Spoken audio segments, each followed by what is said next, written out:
2, 3, 4.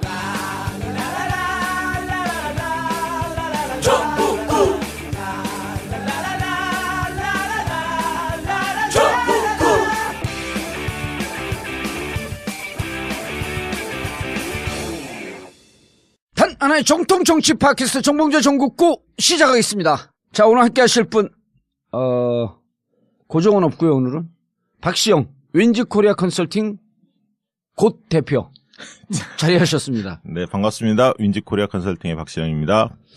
어디 갖고 대표라고 그랬다가 이근영 대표한테 까였다며 한번. 아니, 까인 적 없는데요. 까인 데 없어? 예. 네, 이근영 대표가 점잖으니까 킥킥킥 웃고 그래 말았겠지 뭐. 아니, 제 대표라고 자칭하면서 다닌 적은 없습니다. 내가 대표라고 얘기해줬지. 네.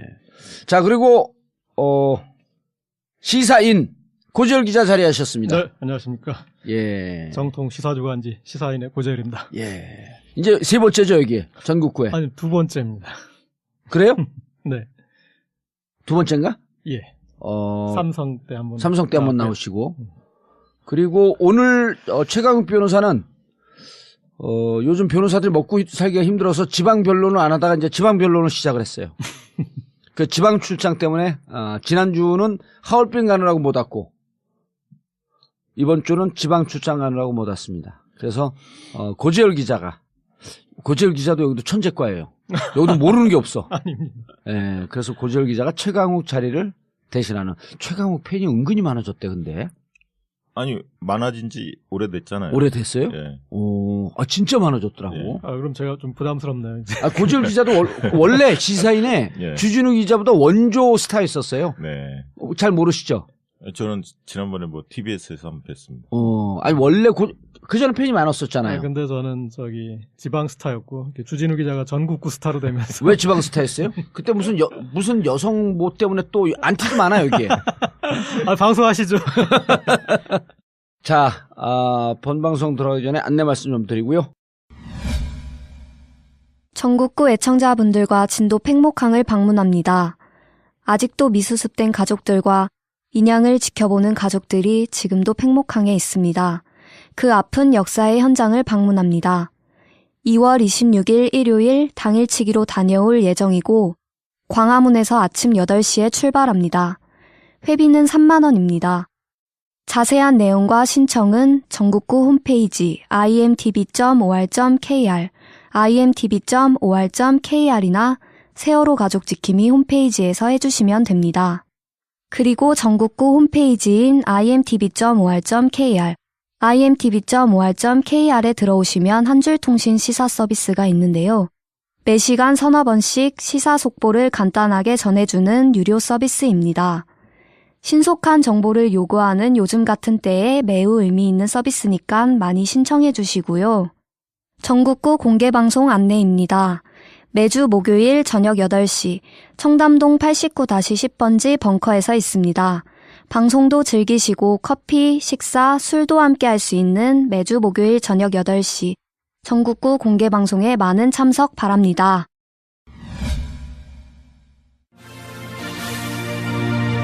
성남 신흥역에 건설 중인 롯데시네마타워를 분양합니다. 포스코 ICT가 책임 준공합니다. 건설비는 코리아 신탁을 통해 이미 완납되었습니다. 신흥역과 바로 연결됩니다. 롯데시네마 9개 간이 입점 확정되었습니다. 신도시에 건설 중인 빌딩이 아닙니다. 현재도 공실이 거의 없는 지역입니다. 성남 신흥역 롯데시네마 타워. 분양 문의는 1800-4603, 문자 문의는 010-5380-8497. 성남 신흥역 롯데시네마타워. 세차가 필요할 땐 세차를 파는 사람들, 세차 장기 렌터카는 세차를 파는 사람들, 자동차 오토리스는 세차를 파는 사람들, 정직한 장기 렌터카 사업자를 위한 오토리스는 세차를 파는 사람들, 자동차를 사랑하는 금융 전문가들이 만든 회사 세차를 파는 사람들. 우리 곁엔 언제나 장기 렌트 오토리스 전문기업 세차를 파는 사람들. 네이버에서 세차를 파는 사람들 혹은 세 사람을 검색해주세요.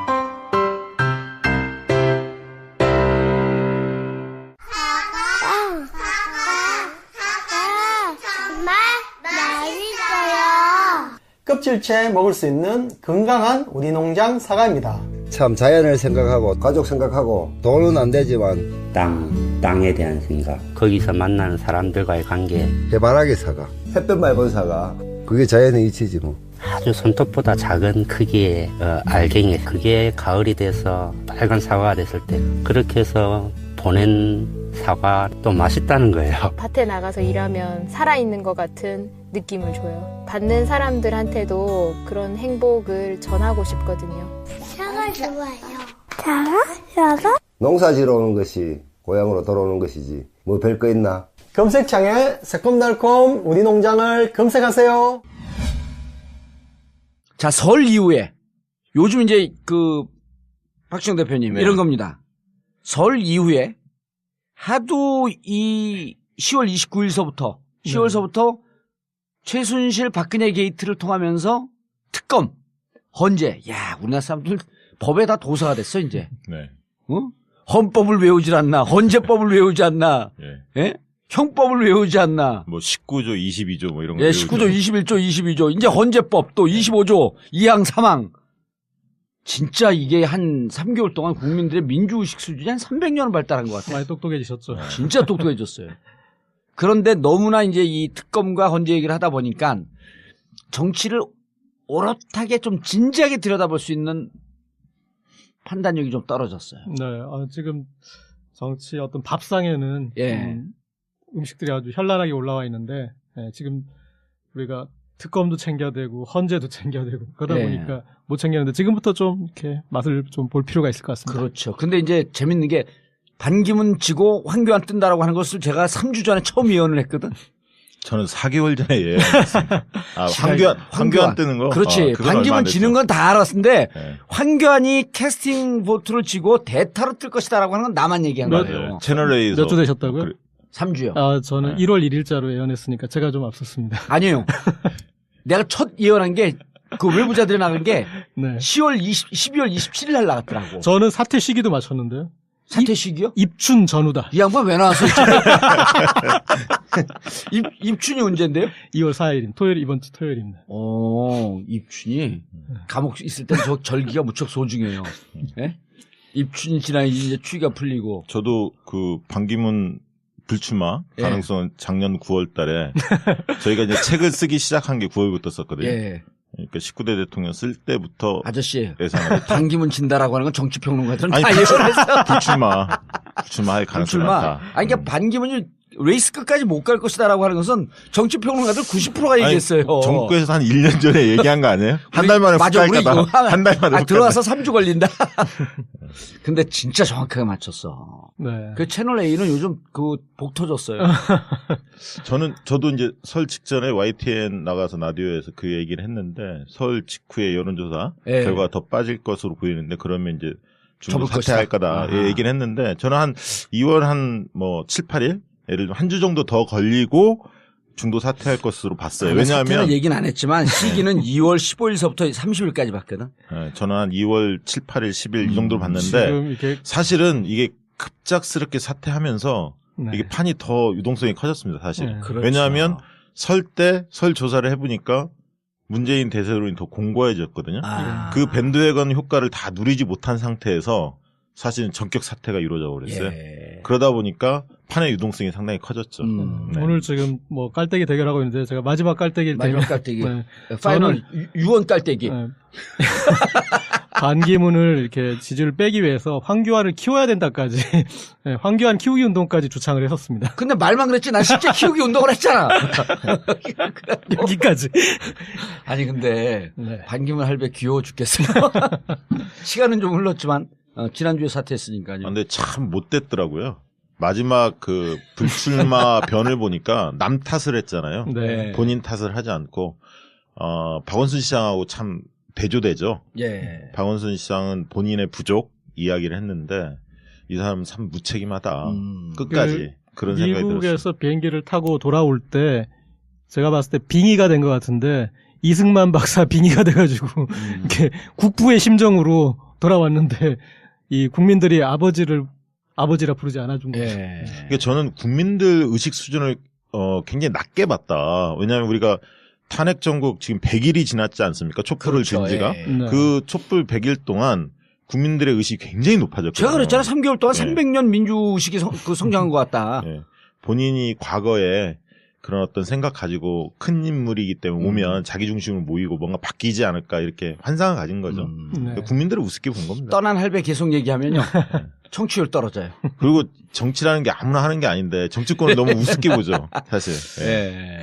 뭐 마지막 얘기로 저는 이렇게 정말 국민을 우습게 봤다라고 엮인 건 사태 하루 전에 촛불을 적으로 돌렸잖아요. 촛불이 초심을 잃고 그러니까 변질됐다. 뭔 근거야 그건 또. 뭐 와보지도 않은 분이. 가보진 않았지만 이래요? 뭐 어떻게 간이라도 좀 보고 그런 평가를 하면 모르겠지만 어쨌든 그렇게 해서 촛불을 그러니까 지금 대한민국의 가장 어떤 응집된 민의를 이 저기로 돌린 것 거기서 제가 봤을 때 반기문 어렵겠다라고 생각을 했는데 바로 그 다음 날 또 그런데 이제 하더라고요. 이 정국에서 금도가 있어요. 이 촛불의 시작을 사람들이 최순실 박근혜 게이트를 알고 있거든요. 물론 그것은 뇌관, 방한세 역할을 했지만 이 촛불의 뿌리는 세월호예요.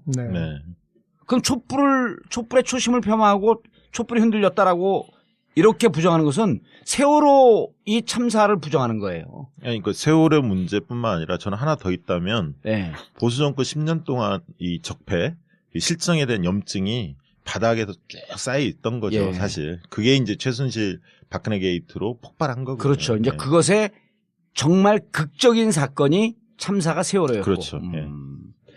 알겠습니다. 설 이후에 이제 지금 그 계산이 복잡해요. 서울 밥상에 민심이 어디로 갈지. 아까 밴드 외곤 효과를 다 먹지도 못하고 반기문이 아웃됐다.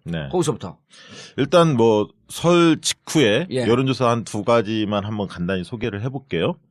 다들 아실 테니까 짧게 말씀을 드리면 일단 세계일보하고 중앙일보가 바로 조사가 나왔습니다. 조사 결과가. 세계일보 같은 경우는 유선 47%, 무선 53%로 조사를 했고. 그런 거 안 하면 안 돼? 아니, 이게 중요해서 한번 말씀을 드리면. 아니, 그거는 여론조사 발표할 때 중요한 거지. 아니, 왜 그러냐면 조사 방식에 대해서 수많은 여론조사가 쏟아지니까 어떤 게 맞지? 사람들이 궁금해 하거든요. 근데 유선과 무선의 반반.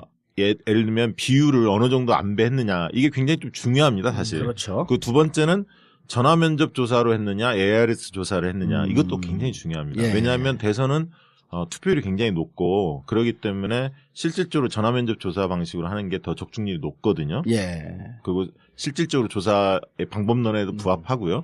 그리고 유무선의 배합 비중은 학계에서 뭐 입증된 바는 없지만 경험칙상 보면 뭐 7대3, 6대4 정도로 무선이 높게 나와야 상대적으로 좀 정확합니다. 그리고 낮 시간대 조사보다는 밤 시간대 조사를 주로 해야 정확한데 특히 이제 최근에 JTBC하고 그다음에 MBN이 반기문 사퇴한 날 당일날 ARS와 스마트폰 앱 그 리얼미터에서 조사를 했는데 그 조사를 하다 보니까 문재인이 20% 중반대 나오고 굉장히 전화 면접 조사로 조사한 결과하고는 굉장히 큰 차이로 보였죠. 왜냐하면 YTN 조사가 나왔지 않습니까? 굉장히 큰 차이로 보였는데 그렇기 때문에 조사 방식에 대해서 유념해서 볼 필요가 있다. 이 말씀 먼저 드리고요. 세계일보와 중앙일보는 거의 대동소이했습니다. 사실 문재인이 거의 20%포인트 앞서는 것으로 반기문을 넣었을 때 그렇게 조사가 됐고요. 그다음 민주당 지지층에서는 거의 한 60%를 점유하고 있는 것으로 그리고 설 민심 효과를 MBC하고 세계일보가 시차를 두고 4일 동안 시차를 두고 RNR이라고 하는 리서치 앤 리서치 조사에 똑같이 조사를 했는데 동일 기관입니다. 조사 기관은 4일 간격으로 조사를 했는데 격차가 10.7%가 더 벌어졌어요. 문재인과 반기문의 격차가. 그러니까 결국 설 밥상에서 한 11%포인트가 더 벌어진 거예요. 설 연휴 그러니까 동안. 몇 대 몇으로 나온 거예요, 그러면은? 거의 그러니까 뭐 예를 들면 33대 13 이 정도로 나온 거죠. 문재인과 반기문이 20포인트 차이를 벌렸네. 네, 그렇습니다. 그러니까 서울 들어갈 때보다 서울 나오면서 더 벌어졌다는 거죠. 그게 한 10% 벌어졌는데 원래 잘 기억하실지 모르겠지만 우리가 연말 연초에 신년 여론조사가 12개 언론사가 동시에 발표를 했는데 평균치를 내보면 그 당시에 다자구도 대선 후보 지지도에서 한 5%포인트 차이 났습니다. 문재인과 반기문이. 근데 반기문이 12일 날 귀국한 이후에 한 4, 5일 지난다면은 그 행보에 문제가 많았잖아요. 구설수에 많이 오르다 보니까 한 20일쯤 조사해보면 10%포인트까지 벌어집니다. 예. 5에서 10%로. 네. 그 다음에 설 직전에는 또 5%포인트 더 벌어지는 조사도 나왔습니다. 그래서 설 직전만 해도 한 10에서 15%포인트가 벌어졌는데 설을 지나고 나니까 20%포인트가 나온 거죠. 그래서 반기문이 사퇴하는 시점에 세계일보 조사는 발표가 됐었고 네. 그날 이미 그 다음날 발표될 중앙일보 조사 결과가 엠박으로 다 돌았어요. 반기문도 다 알고 있었습니다. 그래서 거기에서도 20%포인트가 차이가 났기 때문에 그 반기문의 사태가 거의 대세가 굳어졌기 때문에 저는 가장 큰 이유는 지지율입니다. 뭐니 해도 지지율입니다. 반기문이 뭐가 있습니까? 돈이 있습니까? 뭐가 있습니까? 결국 지지율이죠. 예. 일단 이제 내용적인 얘기로 들어서서 이렇게 좀 강소매체 애환을 좀 말씀드려야 될 것 같은데 강소매체가 어디예요? 시사인? 그 당일 JTBC에서 아니 위클리로는 1등 아니에요? 그런데 이제 뭐가 부럽냐면 JTBC에서 바로 조사를 하잖아요. 그날 그래가지고 와 정말 돈 많구나. 그리고 나한테부터 하면 바로 조사해 나도. 그 다음에 이제 또 여기서 TBS는 안 해요 그런 거? TBS요? 그런 거 왜 안 하는 거예요 거기는? 아이 지들 돈 벌으려고 벼랑 하나 그걸 들이대. 그리고 아까 전화 면접 조사 말씀하셨잖아요. 네. 저희도 그게 좋은 게 아는데 돈이 이게 한 5배 이상 비쌉니다. 그래가지고 우리 같은 데는 1년에 한두 번 정말 찬간 기념업 때 해볼까 말까 하는데 이번에 한번 하세요. 이번에 이제 그 탄핵되는 날 정봉주의 복권을 찬성하느냐 반대하느냐 그것과 한번 하세요. 시사인에서.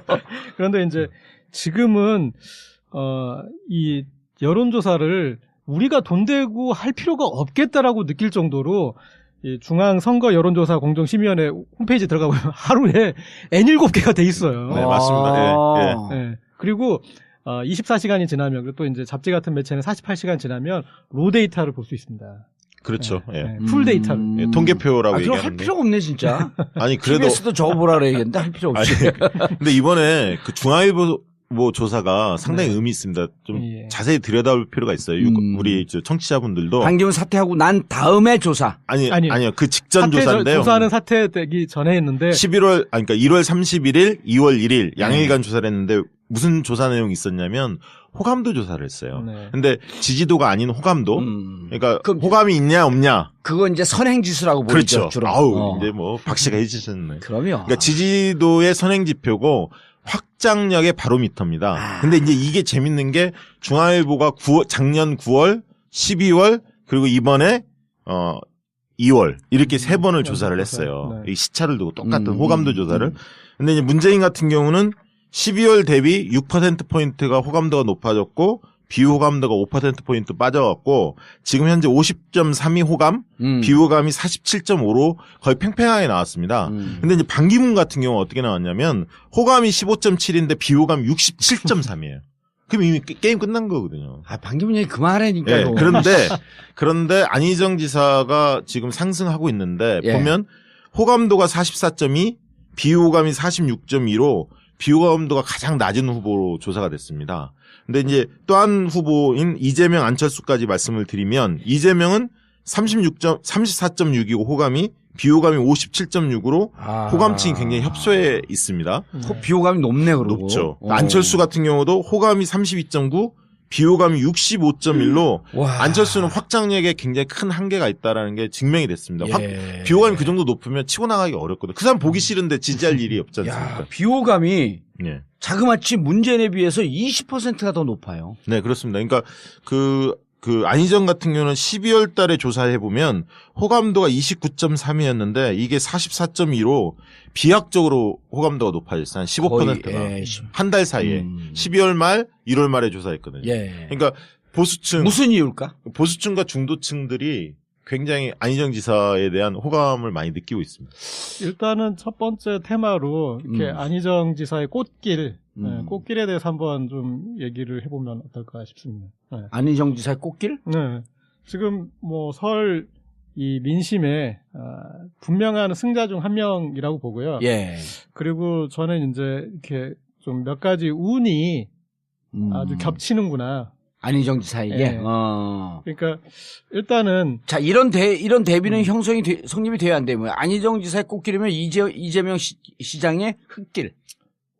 서로 이렇게 크로스가 돼야 안 돼요.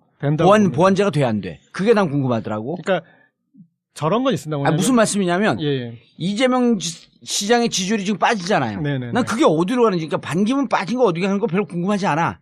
이재명 시장의 지지율이 빠지고 있는데 그 지지율이 도대체 어디로 가고 있느냐. 그 초기에 한 15%에서 10% 빠졌잖아요. 그 지금은 이제 8, 9%까지 밀리고 있는데요. 18% 많이 온 거 18%까지 나갔었어요. 그 당시 빠지는 거는 주로 이제 문재인 대표한테 갔죠. 예. 최근에 빠지는 것은 뭐 1, 2%니까 별로 의미가 큰 없고. 의미는 없다고 보고요. 예. 알겠습니다. 안재명 지사. 안희정 지사의 꽃길. 예. 일단은 제가 봤을 때, 지금 일단 야권에서, 민주당에서, 일단 유일한 추격자 위치에 오를 가능성이 커졌습니다. 그러니까 가장 위협적이었던, 만약에 이제 지지세가 올랐으면 가장 위협적이었을 박원순 시장은 일단 불출마를 했고, 그 다음에, 이재명 시장 같은 경우에 지금 기울고 있고, 그래서 추격자로서 제일 스포트라이트를 받을 입장이 그렇죠. 됐고. 누구든지 추격자를 언론에서도 만들어낼 필요가 있어요. 싸움은 부처의 마다냐. 그렇죠. 그리고 저쪽에 싸움이 붙으면 이쪽에 또 관심이 없어지잖아요. 그러니까 반기문을 황교안이 얼마나 추격하느냐가 또 관건이었는데 이제 추격할 필요가 없어졌으니까. 네. 그래서 할아버지. 지금 가장 관심 가는 추격자 언더독이기 때문에 일단은 첫 번째 운이 열렸고, 네. 두 번째 운은 지금 유일한 충청권의 유력 주자인 거예요. 네. 그러니까 어떤 확실한 지역 기반. 그러니까 확실한 지역 기반이 있으면 일단 뭐 이제 3자구도 4자구도 안에서 어떤 큰 기반이 있는 건데, 물론 저런 건 있습니다. 그러니까 반기문 전 사무총장 같은 경우에 사실은 충청권 주자가 아니라 충북 주자였어요. 충북과 충남은 엄연히 다른 것이고, 그리고 충남에 안희정이 버티고 있으면 충청권 주자가 못 되는 것이었는데, 안 지사 같은 경우에 충북의 반기문이 사라졌기 때문에 범충청권으로 지금 대표할 수 있는 어떤 위치에 들어간 거고, 그리고 마지막으로 볼 때는 원래 대선에서는 검증이라는 어떤 혹독한 시기가 있는데, 지금 이 검증 할인 기간이 없이 어떻게 보면 지금 사실은 이제 안희정 지사는 특별하게 검증받은 게 없지 않습니까? 그런데 지금 스케줄상 검증을 못해. 그렇죠. 그리고 본선 전에 있는 여기에서도 검증이라는 어떤 그런 혹독한 기간. 그러니까 상대적으로 문재인 전 대표 같은 경우는 그동안 지난 대선과 그동안의 과정을 거쳐서 여러 가지 검증을 받은 후보고, 안희정 지사 같은 경우는 그런 시간이 아직 없었는데, 그래서 얼만큼 거기에 버티느냐가 이제 맷집 테스트가 남아 있었는데 그것도 지금 생략이 된 거니까 운이 열렸죠. 근데 지금 안희정 지사의 경우에는 분명히 상승세고요. 날개를 달았죠. 하지만 이제부터가 시험대에 올랐다 이렇게 봅니다. 그동안에는 실질적으로 진보층의 지지보다는 중도층과 보수층의 지지를 받고, 또 종편이나 이런 데서 안희정 띄우기, 그리고 반기문의 사퇴 영향. 실질적으로 반기문이 사퇴한 직후의 조사를 보면 황교안한테 많이 가 있잖아요. 사실 분석을 해보면 빠진 지지율이. 하지만 그 전에부터 빠졌었거든요. 그때의 표는 안희정이 많이 가져간 거예요, 사실. 반기문이 빠지고 살살살살 바람 빠지듯이 빠지던 표는 대부분이 안희정 쪽으로 갔다. 그렇습니다. 같은 충청권 박스에 있기 때문에. 충청권, 그리고 좀 안정적인 어떤 성향을 가졌던 사람들이 안희정한테 눈길을 돌렸던 거고, 마지막까지 버텼던 한 12, 3%는 보수층이 중심되어 있기 때문에 황교안한테 가는 거고. 이것도 의미가 있네. 그런 해석 들어본 적 없죠. 아니, 처음 들어보는 거 아니에요? 사실은 별로 어디다 깔때기를 들이대고 그래야 돼. 느닷없이. 그 표를 유승민 의원이 가져가야 맞는 표인데 못 가져간 거죠. 그런데 이렇게 늘 선거에 보면은 발동이 나중에 걸리는 분이 있어요. 그런 게 유리해요. 아니, 그거는. 그런데 지금은 선거가 땡겨졌지 않습니까? 이를테면 제가 봤을 때 유승민 후보는 한 20%, 30% 나오실 수 있는 분인데 12월쯤 가면 나올 것 같아. 그게. 아니, 그거는 유승민 개인의 캐릭터도 문제지만 제가 볼 땐 바른정당이 완전히 운영을 완전히 잘못한 거예요. 그렇죠. 반기문 하나만 매달린 거 아닙니까? 반기문 데려오면 뭔가 경선 흥행 지피고 새누리당이 대거 탈당할 거고 집권 가능성도 있다. 이렇게 본 거거든요. 그러니까 신보수의 가치를 세우고 뭔가 이전 보수와 좀 다르다. 이런 걸 보여주려는 캠페인 전혀 하지 않았거든요. 김무성도 마찬가지고 전부 다 반기문 데리고 오세훈도 마찬가지고. 그러다 보니까 지금 가장 큰 타격을 입는 데가 바른정당이고 유승민도 마찬가지인 거죠. 그러니까 같은 맥락으로 제가 봤을 때는 이제 계속 이 지금 여의도 정치권에 환상이 있었던 것 같아요. 그 환상의 어떤 흐름도를 보면은 개헌이라는 환상이 있었고, 환상도 흐름이 있어요? 네, 그러니까 어떻게 보면 이제 결국은 제3지대라는 환상이죠. 그러니까 제3지대에 제3지대. 친박도 아닌 친문도 아닌 제3지대가 만들어질 수밖에 없고 그 제3지대에 캐파가 있고 대표 선수가 서면은 집중이 돼서 여기서 뭔가가 창출될 수 있다. 그리고 그 제3지대의 어떤 그 그림을 완성하는 게 반기문이라는 강력한 후보였고, 그러니까 그 제3지대에 대해서 다들 껄떡거렸죠. 제가 봤을 땐. 근데 네. 일반 국민들 수준만도 못한 게 여론조사 해보면요. 네. 제3지대에 대한 신뢰하지 않는다. 이게 60%가 넘거든요. 그렇죠. 왜 정치권에서만 그걸 제3지대를 믿고 있냐고. 네. 여론조사 한 번도 해보지도 않은 거죠. 내가 정치권 지금 현역 의원들 만나 그럴 때 제압시키는 가장 큰 무기가 여론조사를 또 보면 표피적으로 나온 통계 중요하잖아요.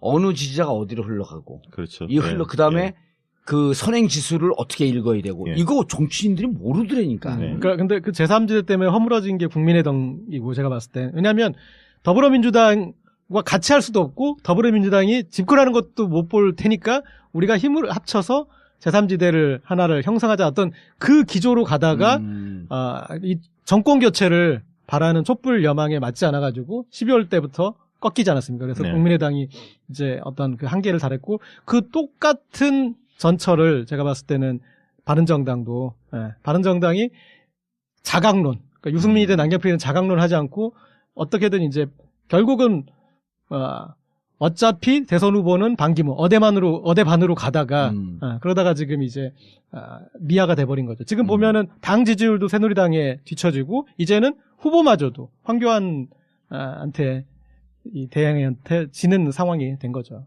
그렇죠. 안철수 전 대표가 반기문이 이제 없어지면 본인과 문재인의 대결이다. 이런 얘기를 많이 줄곧 하지 않았습니까? 사실.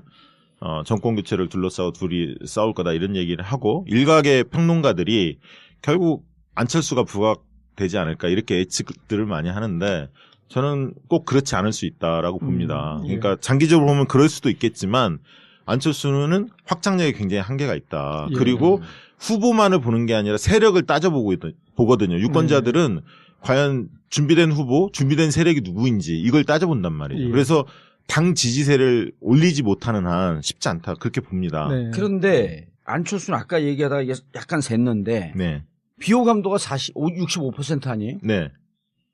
왜 이렇게 높지? 아까 얘기했던 제3지대에 대한 불신 이런 것 때문에 그런가? 그러니까 안철수 비호감도가 작년 9월 달에는 52%였고요. 그다음에 12월 달에 67%, 그리고 1월 달에도 65% 변하지 않고 그렇기 때문에 지지율이 오르지 않는 거죠. 어떻게 보면 정권 교체를 열망하는 국민들 입장에서 봤을 때는 안철수를 통한 정권 교체는 힘든데 반드시 이번 대선에 완주할 것 같으니 걸림돌이 될 것 같다라는 이제 그런 인식인 거죠. 그러니까 정치공학적으로 보면 그런 면도 있지만 때가 좀 많이 묻었고요. 자기만 옳다라는 아집이 너무 강해진 거죠. 사실 외골수 이미지가 강해진 겁니다. 저런 측면이 있는 것 같아요. 그러니까 안철수 의원의 지지세 중에 많은 어떤 그 세가 반기문 전 총장으로 빠졌거든요. 그런데 반기문 전 총장이 그러니까 빠질 국면에서 그 표를 받아가지는 못하는 것 같더라고요. 제가 보니까. 그러니까 그 표들은 오히려 안철수 지지는 반기문한테 갔는데 갔던 게 안철수가 반기문이 죽음으로 인해 갖고 와야 되는데 오지도 않는다. 그 표들은 아까 황교안이든 유승민이든 심지어 안희정이든 이렇게 분산돼요. 그러니까 과거에 안철수의 지지도나 호감도가 받쳐졌던 핵심은 시대정신에 대한 부합도였어요. 사실은. 그러면 그 당시에 시대정신이 뭐였냐면 공정과 성장이었거든요. 그런 부분들을 안철수 후보가 상대적으로 많이 장점을 가지고 있었죠. 그러나 탄핵 정국이 이어지면서 실질적으로 이제 적폐청사 좀 더 공정에 더 나아가서 우리 사회 근본적으로 좀 바꾸자. 이런 어떤 흐름들이 형성이 됐고 거기에 문재인과 이재명 이런 분들이 더 적임자다. 그리고 당이 정권교체를 현실적으로 해야 하는데 그렇다면 민주당밖에 없는 거 아니냐. 그리고 민주당은 전국정당의 모양새를 띄었고 총선 때부터.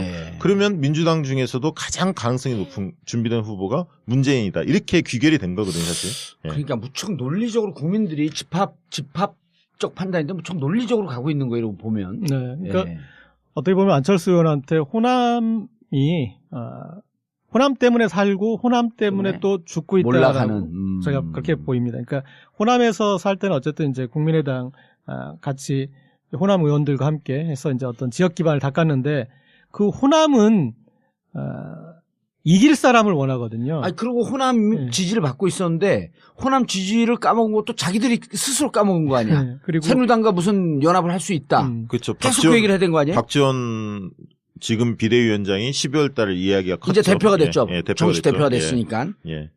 그다음에 이제 탄핵 때 예. 2일 날 그거 밀었던 그것도 그렇죠. 12월 2일서부터 12월 9일로 미룬 거. 예. 그때 재밌는 게 안철수 의원 같은 경우는 입장이 탄핵이라는 명확한 입장. 그리고 그거를 후퇴하지도 않고 아주 계속 했는데. 그런데도 안 올라왔어? 당이 문제였던 거죠. 아니, 그때 안철수보다 더 강한 이재명이 있었잖아요. 그러니까 선명성 이재명이 가져가는 선명성은 거고. 거기에 뒤처지고 그다음에 정권 교체 가능성 문재인이 있고. 본인은 분명한 갔는데 그때 본인이 당은 당대표도 또 안 쫓아가고, 아니고 당은 또 안 쫓아가고. 당이 흔들리는 모습에서 거기서 이제 어떤 그 인지 부조화가 나타난 거죠. 자, 그럼 문재인 대세로는 이쯤 되면 이제 30%가 지금 넘어갔잖아요. 네. 이 다자구도에서 네. 이쯤 되면은 문재인 대세로는 실질적으로 대세론이 부정적인 의미도 있지만 선거가 할 땐 대세론이기 때문에 밴드웨건 효과는 몰리는 효과도 있잖아요. 네, 그렇죠. 되는 쪽으로 간다 사표 방지 심리. 이런 게 이미 형성이 돼 있지 않나 이제? 대세론의 실체는 있다고 분명히 보여집니다. 다만 그 강도가 지금 이제 다자구도 하면 35% 정도를 내외를 오가거든요. 전화 면접 조사를 해보면. 다자구도. 예. 그러면 과거에 사실은 2007년에 MB가 3개월 전, 대선 3개월 전에는 거의 50%를 육박했습니다. 그지만 그때는 박근혜하고 이미 경선을 치른 다음이었습니다. 9월달 조사였고요. 그 전에 경선 국면에서는 MB가 한 40%를 달렸습니다. 박근혜와 경합을 할 때는. 그러니까 이제 MB가 굉장히 셌었잖아요. 사실 그렇죠. 2007년에 대세, 완전히 대세론 아니었습니까? 완전히 기울은 지형도였었지. 정동영 10% 나왔었으니까요. 근데 그 당시에 그 경선 들어갈 때가 40%였으니까 문재인이 지금 35% 정도로 오가고 있으니까 MB만큼은 아니더라도 상당한 그 대세론을 형성하고 있다. 특히 중요한 거는 뒤바뀐 2007년 같은 느낌이 드는 거예요, 지금. 2위와의 격차의 문제입니다. 사실은 MB 같은 경우는 그 당시에 박근혜라는 굉장히 필적하는 카드가 있었거든요. 당내 경선에. 그래서 한 10%포인트밖에 지지율 차이가 안 났었어요. 40대 30. 이 정도에서 경합을 치렀거든요. 그러니까 당원들은 박근혜가 먹었고 일반 국민에서 민심을 이명박이 이겨서 이명박이 된 건데 당내 경선에 지금 이 후보와 문재인과의 격차 거의 20%포인트가 차이가 나고 있거든요. 그러니까 격차가 굉장히 크다. 2위 후보 누구? 아니 누가 됐든 그게 안희정이 됐든 황교안이 됐든 누구든 20%포인트가 지금 차이가 나고 YTN 조사에서도 그게 지금 증명되지 않았습니까?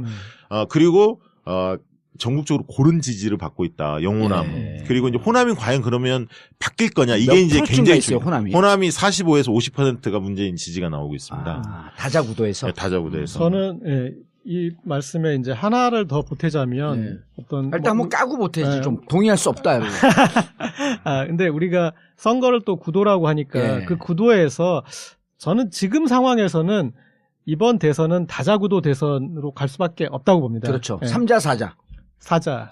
왜 사자냐면 반기문 만약에 이를테면 반기문이 후보가 됐다면 그러면 이를테면 새누리당에 그것도 또 마땅한 카드도 없고 그러면 슬며시 새누리당이 단일화를 해줄 그런 어떤 그림이 나옵니다. 그렇지만 지금 황교안이 그리고 어떤 박근혜 적폐 상징적인 인물이 저렇게 된 이상 뛰쳐나온 바른정당이 대통령 당선 여부와 상관없이 나오지 않을 수가 없어요. 후보를.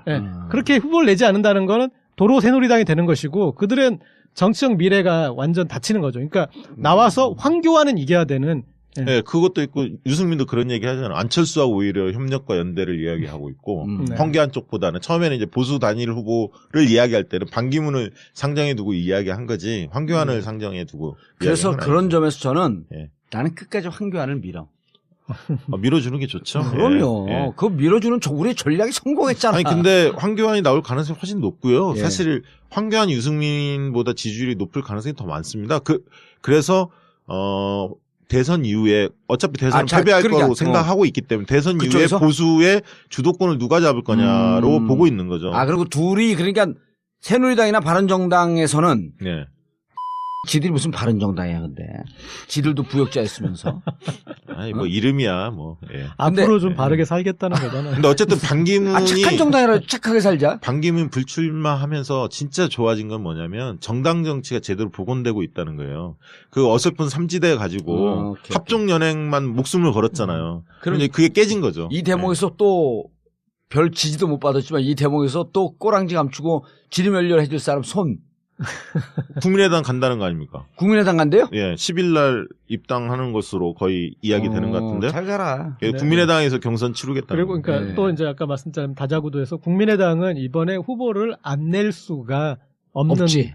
그럼요. 상황이고. 예. 그러니까 황교안이 새누리당 후보로 메이드가 되면 바른정당에서 바로 반드시 내야 되고 국민의당도 당의 존립 때문에 무조건 후보를 내야 되고 그다음에 또 하나는 국민의당과 바른정당이 이 단일 후보를 낼 수는 또 없는 서로 그러니까 그렇게 해서 1+1이 됐을 때 시너지가 나는 게 아니라 서로 까먹죠. 왜냐하면 국민의당 지지는 주로 호남에 있는데 바른정당하고 1+1 해갖고 또 새로운 연대가 되게 되면 호남 지지가 다 빠지면서 그게 문재인한테 갈 거 아니에요. 그렇죠. 또 바른정당 입장에서는 TK 목장의 결투를 새누리당하고 해야 되는데 호남당하고 손을 잡고 있으면 고재열 기자 그 출연료 주니까 밥값하네.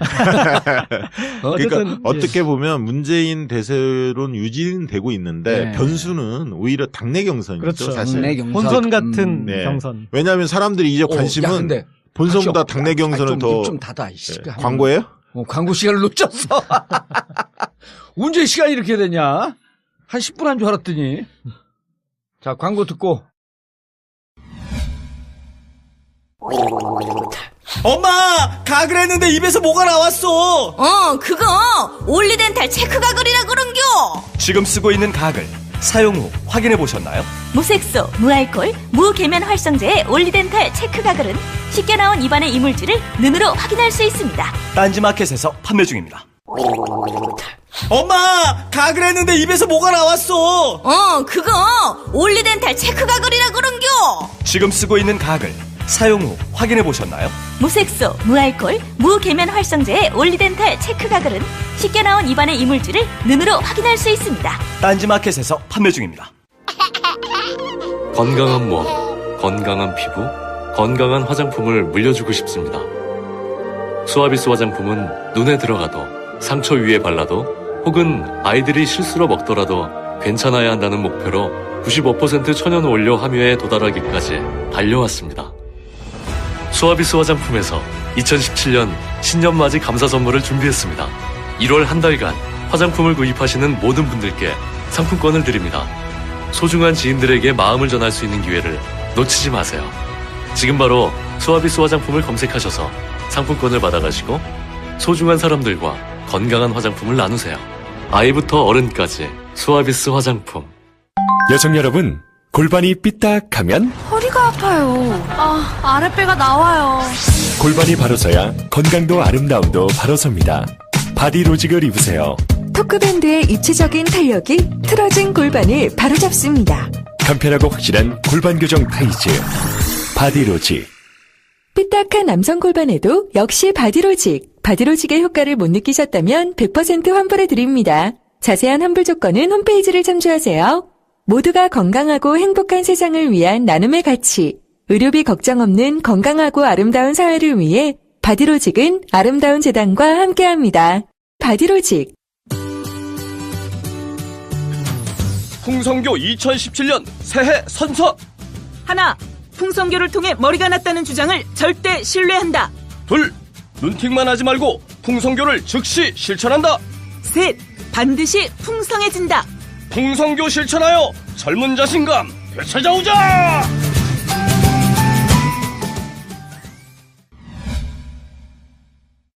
본선보다는 이제 당내 경선이 더 중요하다. 네. 중요한 것도 있고 국민들이 관심을 더 갖게 됐죠. 근데 사실. 그 전에 설에 이런 얘기는 했을 거 아니에요. 야, 우리나라 대통령 도대체 어떤 사람이 되는 게 좋아? 그렇죠. 그 얘기를 했죠. 그 얘기를 꼭 한번 들려주니까 다 이제 그 코끼리 만지는 택 아니에요? 뭐 다리 만진 사람은 뭐 기둥 같다 그러더라. 뭐 코 만진 사람은 뱀 같다 그러더라. 하면서 각기 자기들의 대통령상이 있는데 지금 이 시기에 맞는 시대 정신에 맞는 대통령상은 도대체 어떻게 묘사하는 게 맞냐? 저는 준비된 개혁 군주를 원한다. 한마디로 보면 그거고요. 그거 팟캐스트만 하고 있는데 지금. 좋은 사람. 일단 좋은 사람, 도덕성이 깨끗하고 바른 사람 원하는 거. 그다음에 바꿀 사람. 확 바꿀 사람. 그리고 준비된 너 문재인 캠프에서 나왔냐? 아니, 바로 일할 사람. 이 세 가지 같은데 안희정 같은 경우도 좋은 사람 이미지가 있죠. 예. 그다음에 바로 일할 이 부분들에 대한 이제 검증이 올라갈 것 같고요. 바꿀 사람은 또 이재명 시장도 바꿀 이미지가 있죠. 그래서 세 가지 요소를 고려한 것 같다. 그렇게 봅니다. 그래서 대통합 이런 거보다는 개혁을 더 원하는 거 아니냐, 시대 정신이. 근데 심판이란 말은 여전히 사람들이 좀 싫어하더라고. 심판이 아니라 적폐를 그러니까 정권 교체를 통해서 적폐를 청산하라는 게 이게 시대 정신이거든요, 사실. 그렇죠. 예. 제가 느낀 설날 정치밥상 이랬습니다. 그러니까, 허기를 면하는 어떤 그런 밥상의 모습이 아니었어요. 그러니까, 이번에는 정권 교체가 되는 것 같다. 그러니까, 만약에 그 설 때까지 그게 반기문이 들어와서 팽팽하고 또 문재인을 앞서거나 그러면, 정권 교체라는 그 화두가 가장 그 키워드가 됐을 텐데 반기문이 기울면서 정권 교체는 되는 것 같다. 그러면 이제 하나를 더 생각하게 되잖아요. 근데 그 뒤에 모형에 이재명처럼 아싸라게 쓸어버릴까? 아니면 안희정 같이 저런 댄디한 댄디는 내 거야. 왜 걷다 갖다 붙여 댄디를? 안희정 지사 같은 약간 좀 생긴 게 캐나다의 트리도 총리를 닮아가지고 그런 좀 이렇게 댄디한 후보도 한번 좀 어떨까 이렇게 이제 여러 여유가 생긴 어떤 그런 느낌이었어요. 그러니까 저희 집안도 한 20-30명 모여서 얘기를 하는데 좀 설날이 여유가 좀 생긴 것 같다. 정권 교체라고 하는 팽팽하면 아둥바둥하면서 무조건 정권 교체한다라고 하면서 좀 전투적 이미지로 갔을 특히 텐데 저희 가족이 이렇게 이제 호남 출신의 수도권에서 살고 있는 어떤 이제 그 40대부터 참 민주적인 집안이야. 우리 집안은 내가 쫙 하면 입들 다 다물어요. 일단 형이고 누나들 다 다물어. 그러니까 그 동안에는 지금 저희가 후보가 갈렸던 적이 없어요. 네. 저희는 그냥 정치 얘기가 5분이면 끝나요. 왜냐면 슬쩍 이렇게 이제 형이 뭐 던지거나 떡밥을 던져가지고 혹시 이탈표 있나? 그래서 없는 게 확인되면 끝이에요. 그냥 뭐 더 얘기할 필요도 없는 거예요. 형이 있어요, 위에? 네. 나는 막내인데 형이나 누나들이 얘기하면 제가 눈을 딱 레이저 쏴요. 어디 건방지게 막내가 있는데 말들을 함부로 하냐고. 그러니까 저희도 호남 쪽인데 그 추석 때하고 설 때 확실히 다르더라고요. 추석 때는 뭐 그다음에 문재인 비토 뭐 안철수 막 백가장명이었어요. 사실은 복잡했어요. 추석 때는. 근데 이번 설 때는 거의 정리되고 문재인한테 염려되는 거 딱 한 가지 얘기하더라고요. 뭐냐면 과연 대통령이 됐을 때 확실하게 청산할 수 있을까? 이걸 딱 특히 이재명 지지자가 있거든요. 이제 그 얘기를 하고 안희정 지사도 굉장히 좋다. 이재명 지지자는 너 아니야? 아니 왜 저를 커밍아웃을 시키려고? 저는 저기 다 좋아합니다. 세 분 다. 왜 그러십니까? 여론조사에서 먹고 살아야 되니까. 이번 설날 밥상은 좀 여유로워졌다. 그리고 거의 특히 이제 그 야권 쪽에서는 문재인 대세론으로 분위기는 좀 굳어가는 분위기다. 호남 정서를 많이 이야기하시더라고요. 호남 정서가 많이 바뀌었다. 특히 이제 지난번 1월 22일 날 문재인 대표 한번 방문했었잖아요. 그런데 좀 그 본인이 좀 부족하지만 내가 부족한 사람이다. 근데 좀 호남 홀대 관련해서 진솔한 얘기 좀 했지 않습니까? 근데 이제 홀대한 적 없다. 홀대한 적은 없지만 호남에 대한 소외감, 홀대 이런 것들을 참여정부가 제대로 풀지는 못했다. 그 점에 대해서 사과한다. 그런 뜻이었구나. 잘 이해가 안 됐다. 그 얘기를 좀 했죠. 그 얘기를 좀 하고 김정숙 여사가 9월 달부터 1박 2일로 매주 내려간다고 하거든요. 주말에. 그런 것들도 조금 소문이 나고 그래서 공을 들여야 돼요. 그러면 진정성 있게 공을 들이면 안 막힐 수가 없는 거야. 그래서 호남에서 지금 거의 45에서 50% 나오니까 상당히 어쨌든 안정적인 지지세를 유지하고 있다고 그렇게 보여지죠. 되면 이제 호남이 그렇게 되면 지금 3명으로 나뉘어져 있는데 민주당 후보가 된다고 한다면 호남도 역시 7-80% 정도 지지가 올라갈 가능성이 있는. 호남 무시하는데 90% 나올 것 같은데. 그래요? 아니, 저기 안철수하고 다자구도 하면 제가 볼 때는 그렇게까지는 안 갈 겁니다. 아마 제가 볼 때는 왜냐하면 정권 교체 가능성이 아까 얘기했던 새누리당과의 접점을 벌이면 되는 집안은 확실히 다 쏠림 현상이 있을 텐데 만약에 새누리당 보수 쪽에서 힘을 잃기 때문에 만약에 다자구도 현상이 된다면 안철수 후보한테도 일부 그렇죠. 표가 갈 거라고. 그런데 이제 그 실제 이제 여론조사보다는 안철수 의원 표는 좀 덜 나올 것이고 그거보다는 이제 더 집중될 것 같긴 합니다. 네. 자, 그러면 중요한 건 이제 이 난국에 빠져 있는 보수 진영에 정말 대선을 포기할까요? 우리가 2007년 한번 복귀해 보시죠. 2007년에 어땠나요? 그때 이긴다고 생각은 나밖에 없었어. 그러니까 싸웠지. 그 당시부터 왕따했잖아요. 2007년에 거의 자포자기하지 않았나요? 그리고 2007년과 2017년 대선의 가장 큰 차이는 뭐냐면 국회의원들의 자세가 다릅니다. 그러니까 2007년에는 2008년 총선이 바로 있거든요. 4월 달에. 그러니까 대선이 12월인데 그다음 4개월 뒤에 총선이 치러져요. 그렇기 때문에 대선에 지면은 무조건 총선에 안 된다고 생각했기 때문에 막 당을 탈당하고 막 당을 여러 번 바꿨잖아요. 그렇죠. 대통합신당 뭐 열린우리당 깨지고 막 1년에 한 서너 번 바꾼 것 같아 나도. 맞습니다. 그 당시에 그렇게 했죠. 그 이유가 그겁니다. 그러니까 대선도 중요하지만 대선을 지더라도 최대한 격차를 줄여야 총선에 해볼 만한데 견제 심리를 작동해서 그렇기 때문에 사활적으로 했는데 지금은 총선이 2020년이거든요. 그러니까 결사적으로 의원들이 뛰질 않아요. 여유 있다. 여유가 대선 있습니다. 설사 진다고 한들 내 정치 생명 앞으로 3년 남아 있으니. 그렇습니다. 그러니까 보수 진영이 반기문이 설령 후보로 된다 하더라도 일각에서는 쉽지 않다라고 생각을 했는데 반기문까지 빠졌으니까 지금은 길게 볼 가능성도 있습니다. 그래서 노력은 하겠지만 오히려 진영을 제대로 구축하면서 장기적으로 바라볼 수 있는 장기 레이스로 돌입할 가능성도 있습니다. 오히려 이 대선에서 후보를 내고 지금 어쨌든 바른정당과 새누리당이 나눠져 있기 때문에 여기서 우리 당이 지리멸렬하지 않을 정도로만 후보가 좀 버텨주고 그리고 다 유지하면서 2020년 내가 사는 길 쪽으로 무게중심이 조금씩 옮겨가고 있다. 네, 그렇게도 하면서 또 하나는 근데 참 나쁜 사람들이야. 대선은 늘 희망 고문이 있는 것 같아요. 그러니까 2007년에도 우리가 기억을 더듬어 보면 저쪽은 그래도 또 이해창이 나와서 표가 갈리고 여기는 정동영, 문국현이 또 단일화를 하고 그러면 저쪽은 갈리고 이쪽은 합쳐지니까 그래도 어떻게 가면은 뭔가가 좀 좁혀지지 않을까 하는 뭐 이제 그런 어떤 희망 고문들은 있었지 않습니까? 문국현이 2007년도에 나왔어요. 나왔죠. 참 오래전에 나왔는데 바로 엊그제 같은데. 그 당시 유해창도 나왔습니다. 기억 안 나시죠? 그렇죠. 유해창 나왔죠. 유해창은 내가 나온다고 얘기를 했는데 딱 나왔지. 3등 했어, 3등.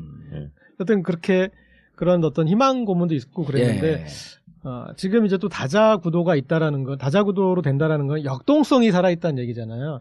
그래서 그 역동성 때문에든지 어떤 그런 식의 특히 이제 여권 지지자들한테는 뭐 어떤 형태로든 그런 희망 고문은 있을 것 같습니다. 그러니까 아까 고민이 그게 아예 포기할 수 없고 되겠다. 잘하면 우리도 한번 단일화되면 싸워볼만 하겠다라고 하는 희망 고문이 꾸준히 계속 있을 것이다. 그렇죠. 그럴 수는 있겠죠. 그러니까 야권은 분열돼 있고 여권이 오히려 통합을 해서 뭔가 해보자 이런 어떤 정치공학적 생각이 있겠지만 파괴력은 거의 없을 겁니다. 그러니까 보수가 유승민, 황교안이 단일화 하더라도 제가 볼 때는 25% 수준을 넘기가 쉽지 않습니다. 그 정도 선에서 아마 맥시멈 30%. 황교안은 꼭 나온다고 보는 거예요? 나올 가능성이 훨씬 많죠. 사실. 우리가 그 환경 캠프로 들어갈까? 우리라고 하세요. 의원님 혼자 들어가세요. 왜 제 신세까지 망쳐놓으려고. 뭐 망치는 거야. 지금 우리가 들어가고 황교안 그쪽 확실히 후보로 메이드해주면 한 방 훅 날아가는 거 아니에요. 뭐가 날아가요? 황교안. 얼마나 좋은 후보야. 난 이뻐 죽겠어요. 저 황교안 씨 보면. 이번 또 좀 재미있게 볼 측면은 이 카드를 빨리 내려놓는 좀 경향이 있는 것 같아요. 그러니까 박원순 시장도 그렇고 뭐 오세훈 전 시장이나 또 반기문까지. 난 오세훈 참 웃겨. 언제 출마했어? 1%인데 무슨 대선 무출마 선언을 해. 그러니까 항상 너무 빨리 움직이는 사람들 늘 나중에 후유증을 겪었잖아요. 이번에 김무성, 오세훈, 원희룡 다 불출마, 반기문 때문에 불출마해서 땅을 치고 후회할 거예요 아마. 그리고 손학규 대표 같은 경우도 발 빠르게 항상 움직이잖아요. 그러다 보니까 진짜 발 빨라. 한 발 빠르고 진짜 중요할 땐 늦고. 그러니까 민주당에서 그때 총선 때 지원 유수 요청할 때는 나온다고 오다가 유턴했고 다시 회군했고 이제 엇박자가 계속 나는 거죠. 당신은 그 1%밖에 안 되는 손학규 씹으면 재미있어? 좀 불쌍하지 않아? 불쌍하죠. 그러니까 좀 이제 선거 이렇게 큰 판에선 광 파는 사람들이 많이 나오잖아요. 예. 광 파는 사람. 근데 지금 광을 못 팔아요. 그러니까 지금 다시 뭐 손전지사 같은 경우는 만덕산 다시 가야 될 것 같은 그런 상황이 됐고, 이번엔 어디로 가 이제? 반기문 옆에서 광을 팔려고 하던 나경원 의원이나 또 보니까 오세훈 전 시장은 쓸데없는 얘기를 했더라고요. 자기도 이렇게 이제부터 가서 내일부터 출근하려고 그랬는데 바로 그 전날 사퇴하더라 뭐 그런 얘기까지 했는데. 그러니까 뭐 하려고 해. 걔도 참 감 없어. 감 없어요. 네, 이렇게 지금 옆에서 지금 광 팔려고 하는 사람들까지 다 좀 무너지는 그런 국면도 재밌는 것 같습니다. 일단 이제 민주당 얘기를 조금 더 들어가 보면 문재인 전 대표는 사실 반기문 전 총장이 사퇴한 게 도움이 되지는 않습니다, 사실. 그러니까 대세론을 굳힐 수 있는 더 좋은 기회일 수도 있지만 대선판이 많이 흔들리고 늘 있어야 돼요. 경선 전망이 오히려 싸움이 과거보다 더 안희정 지사가 치고 올라오기 때문에 더 힘들어질 수도 있거든요. 그러니까 위기일 수도 있는 겁니다. 그래서 판이 이렇게 흔들리는 건 좋지 않다라고 보고 있고 또 충청권 말하는 대로 이반 현상이 나올 수도 있고요. 문화일보 지난번에 1월 달에 조사를 했는데 1월 25일인가요? 문화일보가 조사했는데 문재인 대 반기문, 그다음에 안희정 대 반기문, 이재명 대 반기문 했을 때 안희정, 이재명 다 압도적으로 이겼습니다. 그러니까 문재인만 이긴 게 아니라 그만큼 그것은 또 잠룡들한테 그런 어떤 희망을 준 거죠. 내가 나가도 정권 교체할 수 있다. 이런 기대감을 준 거거든요. 그러나 그 속에서 또 놓쳐서는 안 되는 부분이 반기문이 그만큼 형편없는 사람으로 전락한 거였거든요. 그러니까 정권 교체 열망이 그만큼 크기 때문에 민주당 후보에 대한 기대감이 있고 어느 누가 나가든 지지할 의향은 갖고 있지만 한편으로 또 반기문이기 때문에 지지가 많이 빠졌고 호감도가 떨어졌기 때문에 그런 현상이 있는 거거든요. 그러나 어쨌든 그런 어떤 조사 결과 때문에 굉장히 고무됐었죠. 사실 이재명, 안희정. 이제 누가 나가도 이긴다. 그러면 꼭 문재인이어야 하느냐라는 부분이 제기될 수 있는 거죠. 그래서 이제 정권 교체 적임자 이 얘기 가지고 광을 굉장히 많이 팔았지 않습니까? 문재인 전 대표가. 그러나 이제 그 프레임이 약간 약화될 가능성이 있는 거예요, 사실. 반기문이 사라지면서. 그럴 수 있습니다. 그러면 그걸 계속 고집할 거냐? 아니면 좀 뭔가 다른 걸 구도로 만들 거냐? 저는 다른 구도를 병행해서 가야 한다. 그게 뭐냐? 적폐청산의 적임자가 누구냐? 이 프레임을 같이 가져가야 한다는 그러니까 생각이 문재인 전 대표한테 가장 안정적인 구도는 사실은 이제 당에서는 이재명 시장이 2위를 계속 지켜주는 게 가장 안정적이고, 그 다음에 이 전체적으로는 반기문 전 총장이 2위를 해주는 이 구도가 사실은 이제 가장 안정적이었는데 그게 이제 이렇게 뭐 깨진 거지 않습니까? 근데 제가 봤을 때 이 안희정 지사의 포텐, 잠재력에서 제가 주목하는 이제 몇 가지 코드들이 있는데 그 중에 하나가 뭐냐면 친노의 분화예요. 그러니까 문재인 전 대표에 있는 사람들을 흔히 말하는 이제 공격할 때 친노 기득권이라고 어쨌든 가장 유력주자 옆에 있으니까 그렇게 얘기를 먹는 사람이잖아요. 그런데 친노 중엔 억울한 사람들이 되게 많아요. 뭐냐면 나는 캠프에 연락받은 적도 없고 한번 가서 차 한잔 한 적도 없고 그런데 내가 같이 뭉뚱그려 있으면 좀 억울하잖아요. 그런데 그리고 또 뭐냐면 이미 문재인 전 대표 자기 갈 자리가 없다라는 걸 알아요. 거기는 이미 문재인 대표 쪽에는 캠프 쪽에는 이미 거기는 이제 메이드된 판이고 그렇죠. 이미 다 몰려 있고 문턱도 높아졌어. 그렇죠. 그래서 거기로는 이제 못 낀다는 것도 알고 그랬는데 안희정 지사 쪽은 그게 아니잖아요. 눈이 많이 비어 있죠. 그러니까 이쪽으로 이제 다 올 거란 말이에요. 그러면 친노 안에서 분화가 이렇게 좀 이제 선명해지면 그리고 사실 경선 상황으로 되면 어쨌든 아무리 예의를 지켜도 서로 어떤 거칠어질 부분도 있고 그러면 친노 안에서 이렇게 어떤 그 분화의 부분도 보여서 계속 이렇게 이제 우리가 뭐 친노 청산이니 뭐 이렇게 얘기 드는 그런 데에서 사람들은 좀 이제 또 다른 측면으로 보여질 것 같고요. 그다음에 그러니까 친노가 이렇게 집중적으로 공격받는 상황은 좀 옅어질 것이다. 그렇죠. 그러니까 그 안에서 이제 뭐 하여튼 그리고 또 하나는 재밌는 지적이네 저거는. 그러니까 문재인이 그동안에 지적받았던 게 예를 들면 보수에서 계속 공격한 게 두 가지였거든요. 확장성이 부족하다. 그러니까 국민의당도 그 비판을 계속 했고요. 그다음에 친문 패권지 두 가지를 비판했습니다. 근데 확장성이 부족하다라는 이유는 세 가지였습니다. 하나는 보수층의 비토가 세다. 두 번째는 호남의 반문 정서가 있다. 세 번째는 국민의당을 껴안지 못할 거다. 통합과 연대가 안 된다. 이 세 가지를 얘기했는데 세 가지 다 날라갔죠. 왜?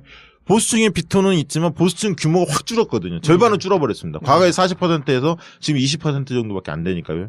최장해야 뭐 최대해야 25%. 너 오늘 모처럼 내용 있는 얘기를 한다. 어? 두 번째는 아까 이제 호남에서 반문 정서가 깨진 거, 지지도가 많이 올라왔던 거 보여줬지 않습니까? 세 번째는 국민의당의 비토 정서는 여전히 유효하고 있지만 국민의당도 당 지지세가 확 줄은 거죠. 확 줄어버린 거예요. 볼륨이 확 줄어버린 거예요. 의미가 없어져 버린 거예요. 네.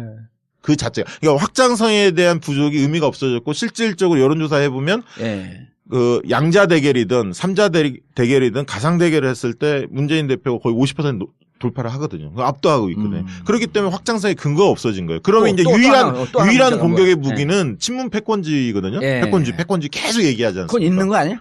제가 볼 때는 근데 이제 약간 제가 볼 때 문재인 전 대표 입장에서 굉장히 억울할 거예요. 왜? 당대표 시절에 자기가 패권을 해본 적이 없잖아. 계속 휘둘렸죠. 오히려 비노츠 같아. 사무총장 하나 제대로 임명을 못했고 늘 문 대표 쪽에서 예를 들면 친노가 잡으면 탕평 인사해라 이렇게 얘기하고 비노가 잡으면 자기 사람들만 쓰게 했고 이중잣대를 늘 한 거 아닙니까?